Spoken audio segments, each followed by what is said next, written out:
Hi, I'm Marty Nemko. Parenting. It's hard even if you have a Harvard degree.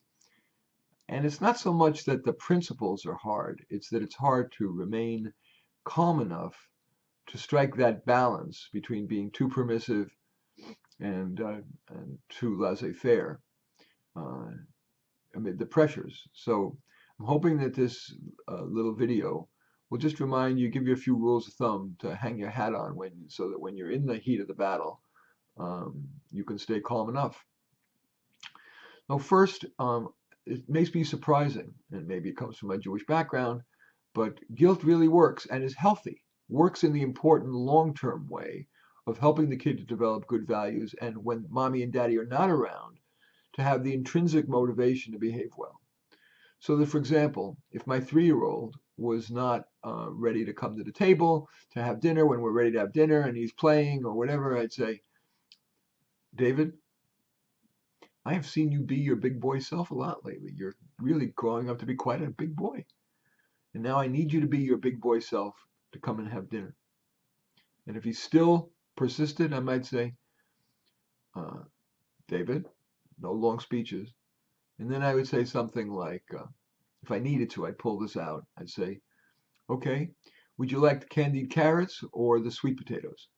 Giving two choices, whether you're a child or an adult, can often be a way to get compliance without any negative coercive methods. And by the way, I'm not a big fan of rewards. You know, I'll give you 10 cents if you sit down. Um, we all do respond to rewards. Many of us wouldn't go to work if we didn't have the reward of a paycheck. But I really try to err on the side of building intrinsic motivation. Let's talk about something else. That um, the issue of permissiveness. The big issue, frankly, on which I would not be permissive are bad friends and drugs. Of course, the little things where, the kid wants to watch a little more TV. And I'll still try to be fairly rigid about it so that there isn't a fight every time. But every once in a while, we do have to choose our battles. So a little extra TV is not going to hurt. Even video games, the research is actually growing that even violent video games are not necessarily bad for kids unless they already have an enormous predisposition to violence. So I'm not a nut about that. Although PBS has got a great list of highly recommended video games for boys and for girls. Of course, they're intersex, but generally they're those that appeal more to boys and girls. But having a list of those would be great. PBS has a great list of books to read, which again is a wonderful model to start to use. Um, the friends and drugs thing. After about age 10 or 11, peers have a bigger influence on kids than their parents. So that would be a big priority for me to ensure that my kid interacted with good kids. So I would be inviting, quote, good kids, well behaved, kids who are into sharing, who are intelligent, who are, not violent. I'd be inviting those kids to my house. When I visited school, I'd be looking to see who those kids were, and I'd ask my child after school, how's Johnny today, or whatever. Um, the other thing is drugs. I'm well aware that there is a massive movement to legalize marijuana nationwide, but unfortunately, a lot of that is fueled by the tobacco industry, which is going to be the big beneficiary. The last thing we need is big tobacco running a second to alcohol, essentially. Um, but the real authoritative research, those put out by Harvard, not social scientists who tend to be more activists than scientists, but the real research put out by Harvard scientists, Northwestern scientists, is getting clear that marijuana is far more dangerous than we thought it was.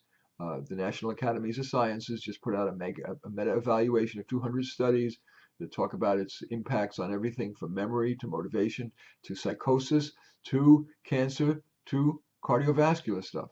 So I urge you can just Google that National Academy of Sciences marijuana report, and you'll see what I mean. But there's much. I did a review of the literature for Time Magazine on pot, and it is far more dangerous than we used to think. It's not just these crazy right wingers who are, reefer madness types from back in the 40s.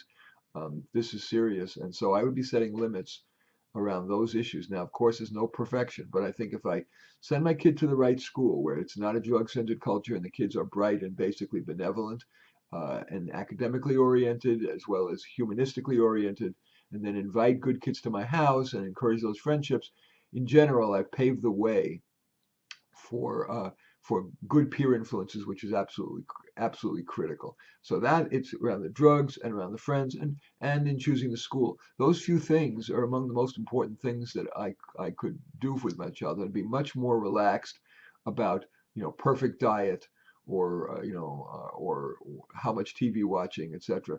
The data is not really great, especially video games. My wife's a superintendent of schools in Napa County, and she has proven, that's too strong to say proven, but she's had amazing experiences in getting preschool teachers to use iPads with young kids. They're learning and having a ball. It is so interactive and it's so individualized. So, even with your very young child, don't be afraid of allowing a child to have bits and pieces of computer time throughout the, 15 minutes here, half hour there. And it's understandably addictive. So when your kid says, 5 more minutes, sometimes you need to say no, in which case I do want you to reason with your kid, even at the earliest age. I would say something like, normally I would let you, but now you're late for school, so we have to go. A brief, calm explanation can teach your child to be a reasoning child. I want to keep it really short. This video, I really think that if you just follow those few principles, I think that you will be ahead of most parents. And so in my desire always to keep things short, that's what I'm going to do. That is the world's shortest course in parenting. I'm Marty Nemko.